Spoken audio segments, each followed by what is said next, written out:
Ký hiệu Druid. Khi nói về văn hóa Celtic sẽ nhắc đến người Druid tôn thờ tự nhiên.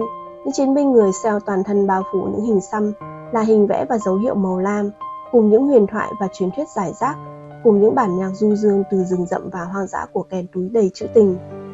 Người Celt đã từng rất hùng mạnh và là đa sắc tộc, là đối thủ mạnh của La Mã cổ đại. Trong thời kỳ du nhập, văn hóa Celtic từng chiếm lĩnh hầu hết châu Âu và thậm chí còn lan rộng đến cả vùng Thổ Nhĩ Kỳ ngày nay. Nhưng dân tộc này phát triển đến thịnh vượng, rồi dần suy tàn do chiến tranh và di cư. Ngày nay các nhóm dân tộc trên hòn đảo biệt lập này chủ yếu tập trung ở quần đảo mà tổ tiên họ gọi là Britain, bao gồm đảo Ireland, Scotland, xứ Wales và bán đảo Brittany ở Pháp. Điều này khiến nhiều người cho rằng người Celt chính là người Anh.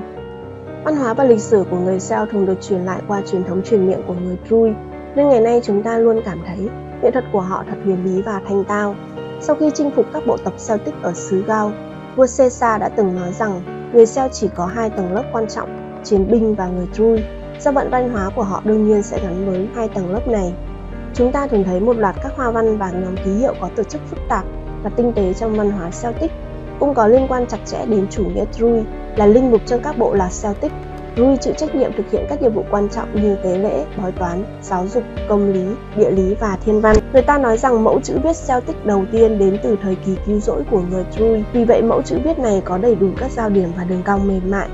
Chủ nghĩa Druid tôn thờ tự nhiên và tư duy rừng rậm, nên những mẫu chữ viết này cũng chứa đầy chủ đề và biểu tượng tự nhiên. Ký hiệu cơ bản nhất là tam giác Celtic, bao gồm 3 vòng cung nối với nhau tạo thành một tam giác cố định, đôi khi có một vòng tròn khép kín nối chúng lại.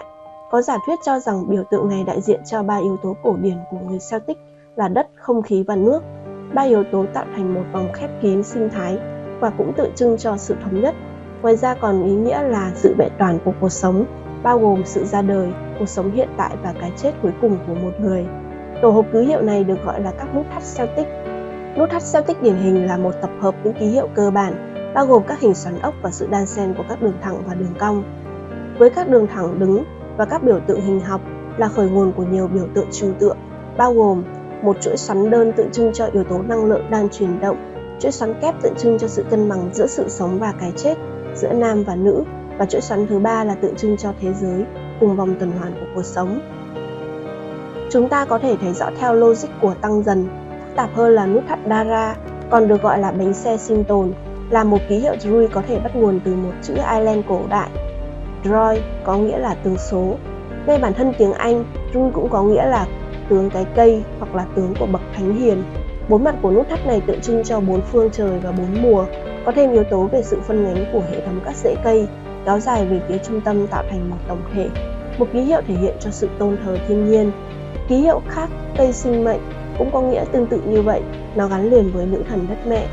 Những biểu tượng này thường được hiểu là biểu tượng của sự sống và vật chất. Các biểu tượng tương tự bao gồm nút thắt hình tứ giác, nút thắt vĩnh hằng, cũng có rất nhiều ký hiệu tự nhiên liên quan đến mặt trăng, mặt trời, thực vật và nước xuất hiện trong các tác phẩm nghệ thuật của người Celt. Ký hiệu Druid được dùng làm hình xăm lên khuôn mặt, cơ thể của các chiến binh Celtic như một cách trang trí, một lời chúc phúc cũng như vinh quang và biểu tượng của người Celt. Ký hiệu này thường được xăm bằng một loại mực được chế từ cây tùng lam, có màu xanh lam được nhiều người yêu thích và có pha thêm một số khoáng chất. Những chiến binh này được biết đến với cái tên hiệp sĩ điện xanh hay là đội đột kích tùng lam. Binh đoàn bộ binh dũng mãnh, cực nhanh và mạnh nhất trong bộ tộc người Celt, những đối thủ đáng gờm của các chiến binh La Mã cổ đại. Thực tế từ giai đoạn năm 1000 trước công nguyên đến năm 450 trước công nguyên, nền văn minh Hallstatt cũng thuộc văn hóa người Celt. Tương tự văn minh Latene thuộc nhóm người Man Dợ ở trung tâm châu Âu, những người đã quấy rối người Hy Lạp và người La Mã trong suốt thời kỳ đồ sắt. Văn minh Hallstatt có đồ gốm, đồng xanh, dụng cụ bằng kim loại và các đồ thủ công khác cực kỳ tinh xảo, chẳng hạn như đôi hài và thanh gươm dát lá vàng của Horndorf. Tuy nhiên, thời kỳ này chỉ có thể nói là giai đoạn đầu của nghệ thuật Celtic, chứ không rõ ràng định hình nên đặc điểm và phong cách như bây giờ. Vào thời kỳ của nền văn minh Latene từ năm 450 trước công nguyên đến thế kỷ thứ nhất công nguyên, phong cách của nó bắt đầu xuất hiện. Các tác phẩm nghệ thuật nổi tiếng bao gồm mũ giáp bằng đá của Argentina và tấm khiên Battersea được tìm thấy ở Anh, được coi là có liên quan đến thờ cúng mặt trời và tự nhiên. Như một tác phẩm chi tiết như vậy rất có thể không được sử dụng trong chiến đấu tế, mà dùng để hiến tế, nghi lễ hoặc để làm nổi bật danh tính của một người. Những phụ kiện bằng đồng mang phong cách cỏ cây có nguồn gốc từ Pháp cũng là biểu hiện của sự tôn thờ thiên nhiên, chẳng hạn như những đường cong uốn lượn của đồng hoa cỏ. Đồng thời người Celt thích đeo một loạt kiềng vàng là thóc. Hầu hết các đồ thủ công còn lại cũng thuộc loại này. Ví dụ như là Grithawk from Nettisam, dịch theo nghĩa đen là chiếc kiềng lớn của Nettisam, ngôi làng và giáo xứ dân sự ở hạt Norfolk của Anh, mang đậm phong cách Celtic của người Anh, là tác phẩm tinh xảo nhất của nghệ thuật Celtic thời kỳ đầu, nặng hơn 1.000 cân, được làm bằng vàng và một lượng bạc nhỏ. Những sợi dây kim loại phức tạp được nhóm thành dây và bện vào nhau, tạo thành hình ngôi sao và mặt trăng, nối hai vòng trong được đúc bằng khuôn ở hai đầu với các họa tiết hình học và đường cong tinh tế.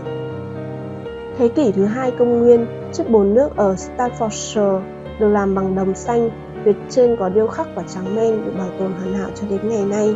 Nhìn kỹ những đồ trang trí này, chúng rất giống với ký hiệu tam giác và vòng xoắn ốc của người Druid. Xem được đến đây thì bạn sẽ hiểu đó là đặc điểm chính của nghệ thuật Celtic, chẳng hạn như các đường nét và đường cong hình học lặp đi lặp lại, cũng như sự tôn sùng thiên nhiên rất phổ biến trong thời kỳ này. Điều này cũng đặt nền móng cho hình thức cơ bản nhất của nghệ thuật Celtic. Thời Trung Cổ, nghệ thuật Celtic đã trở nên đa dạng hơn và thánh giá Celtic ra đời dưới ảnh hưởng của đạo Cơ đốc giáo. Tuy nhiên, một số người cho rằng biểu tượng này đã có từ lâu trong văn hóa Celtic, tương tự như bánh xe của sự tồn tại.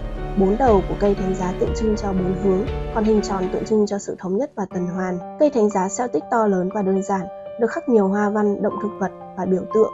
Vào thời kỳ sau, bề mặt được khắc những dòng chữ từ thơ ca và các nhân vật tôn giáo. Mặc dù vậy, cây thánh giá Celtic rõ ràng vẫn rất khác biệt so với cây thánh giá của các giáo phái khác, chẳng hạn như hình dáng dày hơn và thường có hình chữ thập với nhiều trang trí đường nét và biểu tượng, hoặc một số nhân vật tôn giáo hoặc các điển tích. Cây thánh giá có lẽ vẫn liên quan đến thờ cúng tự nhiên của người Celt. Từ lâu họ đã sáng tạo ra nhiều tác phẩm nghệ thuật chữ thập, chẳng hạn như tấm bia Pis, vì người Pis cũng được coi là một trong những người Celt. Cơ đốc giáo cũng truyền cảm hứng cho người Celt để tạo ra sách Kells, thực chất là kinh phúc âm, được viết bằng tiếng Latin, bao gồm tập hợp 4 phần phúc âm của các thánh Matthew, Luke, Mark và John. Những tư liệu này gộp thành phần mở đầu của Kinh Thánh Tân Ước. Cuốn sách Kells có số lượng lớn những hình vẽ phong phú, nhiều ký hiệu và màu sắc đa dạng như đỏ, vàng, tím tử đinh hương, xanh lam được sử dụng để diễn tả những câu chuyện trong Kinh Thánh. Cuốn sách kết hợp với họa tiết truyền thống của đạo Kitô với họa tiết Celtic, nhân vật, động vật, thần thú, bút thắt Celt, lễ hội Celtic và các trang bản thảo có hoa văn đan xen màu sắc rực rỡ, được vẽ bằng tay tinh xảo đến từng chi tiết và nét chữ.